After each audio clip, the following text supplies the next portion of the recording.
The last of the Mohicans, the spirit that never died. In the heart of a vast and untamed world, long before the cities rose and the machines roared, there existed a land of sacred silence, a world ruled by rivers, forests, and the ancient voices of the wind.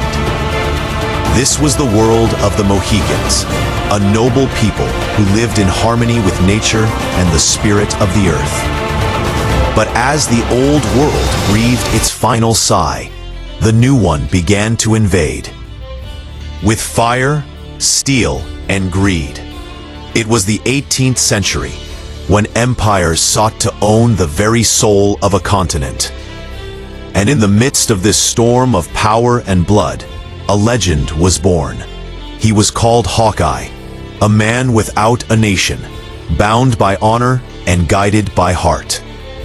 Raised by the Mohican elder Chingachgook and his son Uncas, Hawkeye learned the laws of the forest, to move with silence, to see with truth, and to fight with purpose. Their bond was not of blood, but of spirit. Together, they became a bridge between two worlds, one fading into memory and one rising in conquest. But destiny is not gentle with those who live between worlds. When war came, the French and Indian War, a conflict not truly of the natives, but of kings oceans away, the wilderness became a graveyard of honor and betrayal. Among the chaos, the paths of fate intertwined. Two sisters, Cora and Alice Munro, daughters of a British colonel, found themselves lost in the wild. And it was Hawkeye, Uncas, and Chingachgook who guided them through the darkness, toward safety and toward destiny. Yet as the journey unfolded, love took root in the most unexpected of hearts. Between Hawkeye and Cora grew a bond that defied race, class, and war. A love born not of comfort, but of courage. In her eyes, he saw the gentleness of civilization. In his soul, she found the freedom she had never known. But the wilderness is not kind to love. The forest hides both beauty and death. Their every step was haunted by pursuit, by Magua, a man torn by vengeance and pain, who served neither side but his own grief.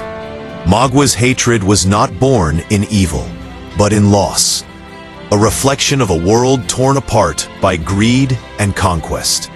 And through his darkness, the tragedy of that era was revealed, that no one, native or foreign, escaped the cruelty of empire.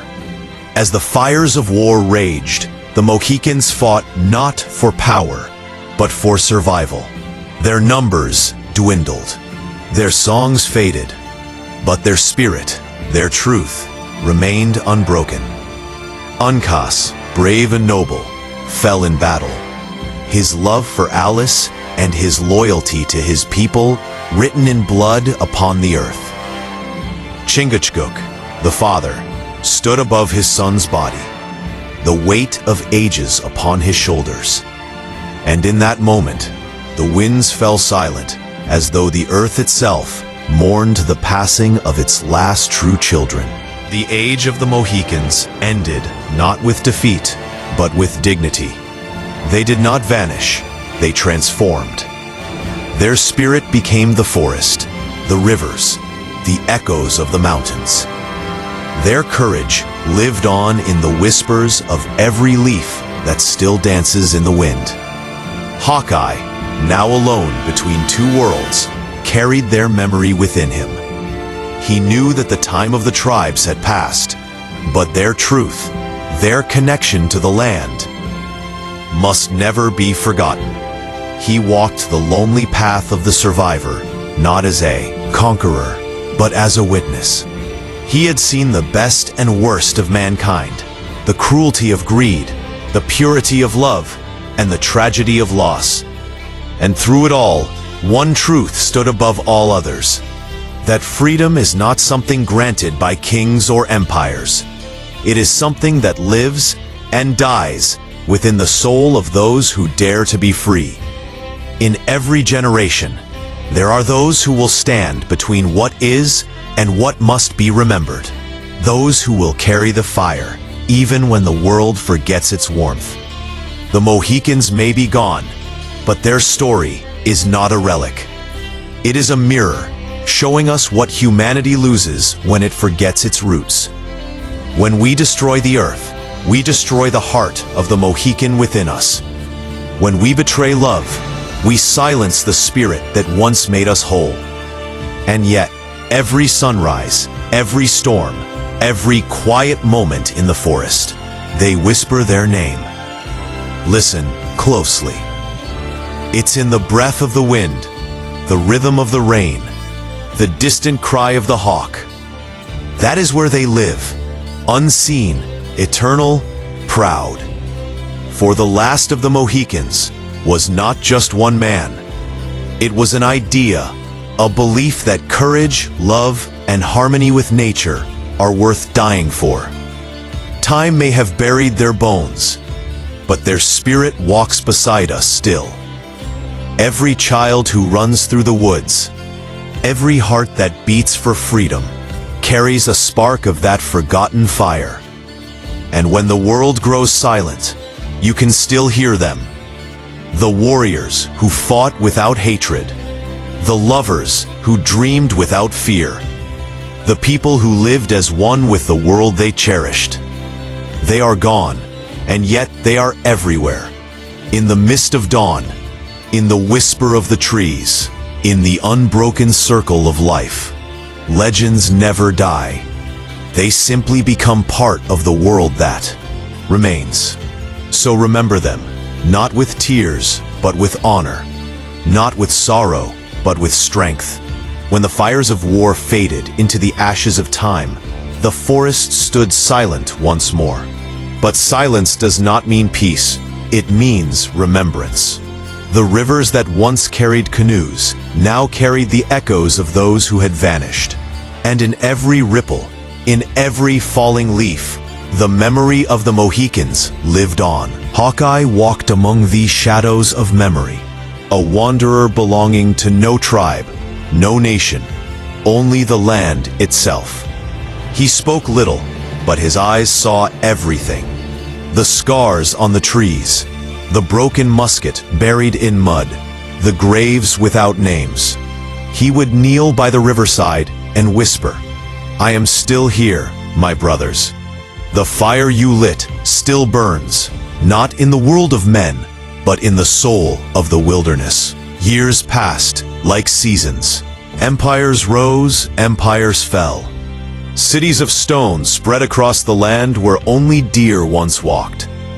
But some things, no matter how deeply buried, never die.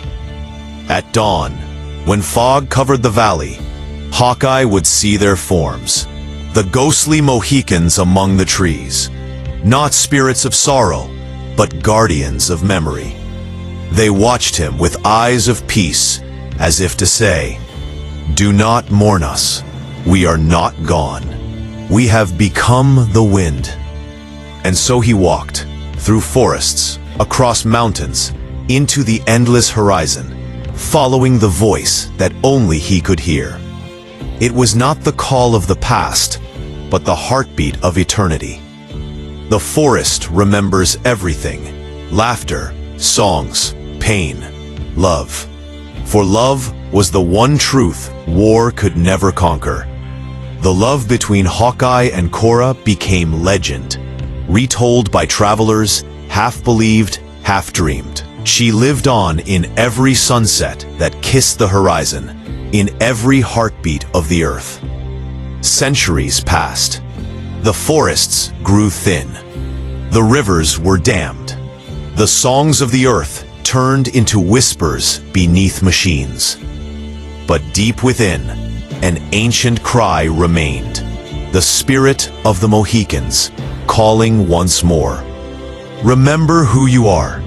You are not separate from this earth. You are its breath, its blood, its heartbeat. A child by the river hears a faint drumbeat in the wind. A hunter feels unseen eyes watching with kindness. A woman at sunset whispers words she never learned. Legend says Hawkeye never died. He became the keeper of fire, a spirit walking between man and nature. When storms rage, that is his voice, reminding the world that balance must be restored. In every generation, one carries his fire, a protector, a dreamer, a wanderer, one who says, "This world is not ours to own, it is ours to honor." At the edge of the world, where the last forest meets the first dawn, the spirits of the Mohicans gather once each century. They sing the old songs, not of sorrow, but of rebirth. The universe remembers. Everything alive is connected. We are not separate from the wild. We are the wild. So if you ever stand beneath a great tree, close your eyes. Listen.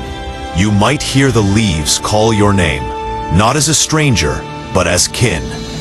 They remind you, every ending is only a new beginning. As long as there are those who love, protect, and walk in peace, the spirit of the Mohicans will never die. For legends are not written in books. They are written in the wind, in thunder's silence, and in the hearts of those who still dare to dream. And when the last fire fades, when the final echo drifts across the valley, the wind will carry one final voice, strong, proud, eternal. We are still here.